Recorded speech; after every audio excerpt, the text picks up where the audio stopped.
When I first moved to the western suburbs, I couldn't find much good information online. Now that I've lived here for years, I want to give you enough information so you can decide if Minnetonka is a good place for you to live with your family. My name's Austin Maritas, and I'm a residential realtor right here in Wayzata, Minnesota. There are things I love and definitely some things I don't love about living over here in the western burbs. So let's dive right into 3 pros and 3 cons of living in Minnetonka.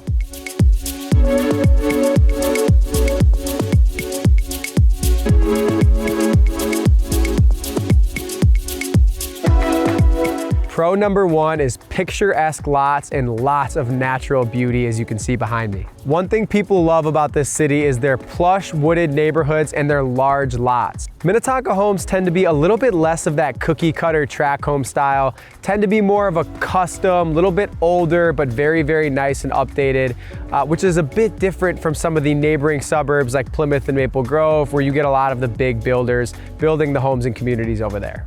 The city of Minnetonka maintains 5 community parks and 44 city parks, which makes up over 2,000 acres of the town.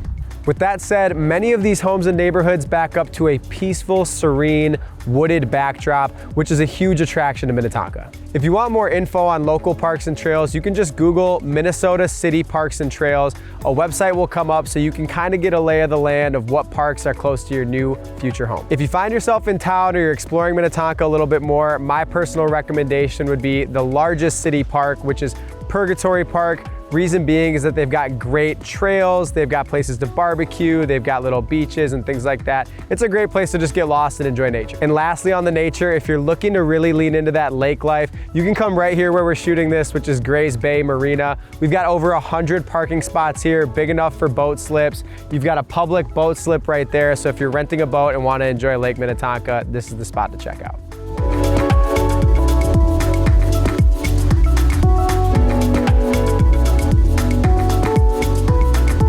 Pro number 2 is that Minnetonka has all your convenient amenities without the traffic and congestion. So if you're moving here from a different city, you might associate amenities and all those things with busy, crowded streets and lots of traffic.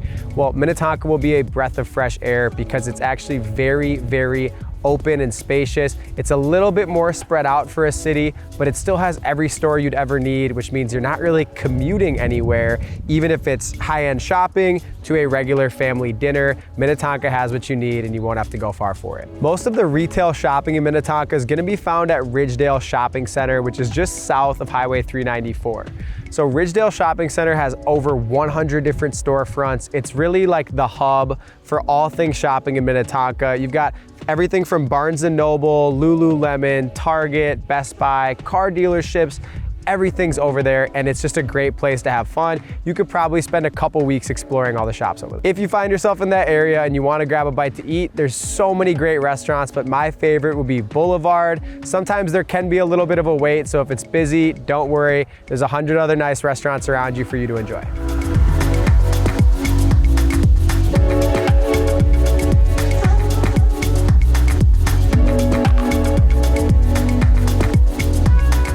Pro number 3 is going to be Minnetonka schools and Minnetonka sports.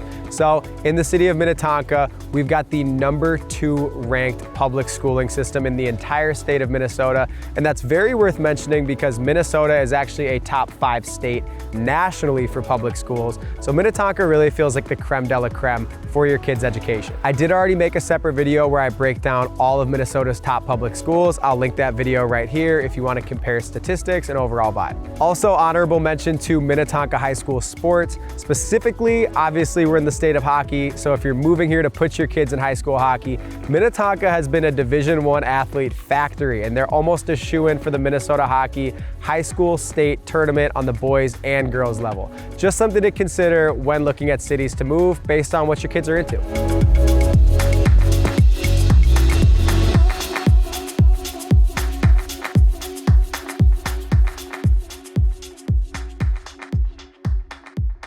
The first con, and you may have been able to guess it, is that Minnetonka is a little bit more on the pricey side compared to the median home prices in the state.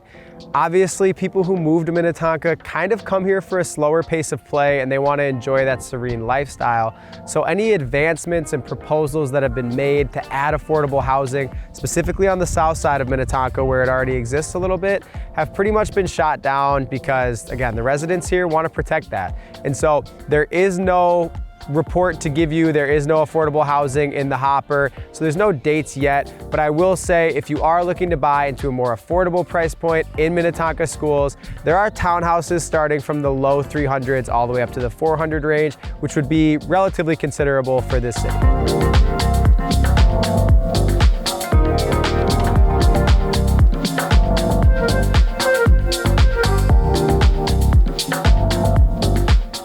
So con number 2 about Minnetonka is HOAs, or actually the lack thereof HOAs. So as we mentioned before, because of the type of homes in the community, you don't have a lot of the big cookie cutter communities with homeowners associations. And if you're coming from a different state, you might think that no HOA kind of looks a little wacky, right? You've got RVs in the yard and crazy paint colors on the houses, but in reality here in Minnetonka, that's definitely not the case. It is just kind of the trade-off. There's less neighborhood pools, neighborhood parks, but there's more city parks, city pools, things like that. And it allows the homes to have a little bit of a more custom, older, stately feel.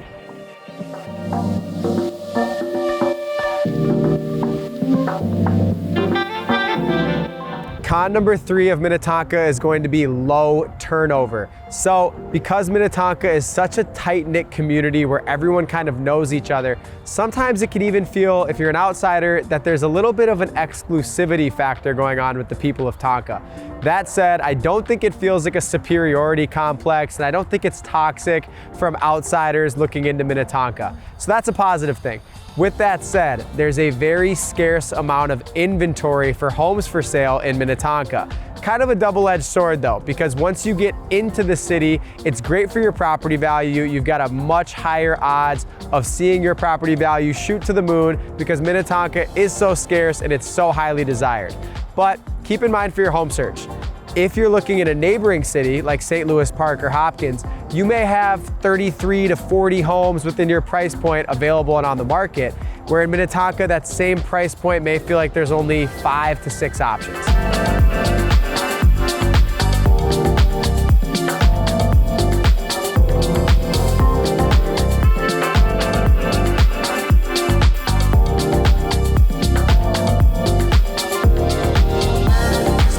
We've got for our pros and cons of living in Minnetonka video, guys. If you have any questions more specific about this city or a neighboring city, you know my number's right there. You know where to find me. All of my information's in my YouTube bio. I love to hear from you guys, and it's your input that makes this YouTube channel special. So until the next video, guys, Minnesota Moving Guide out.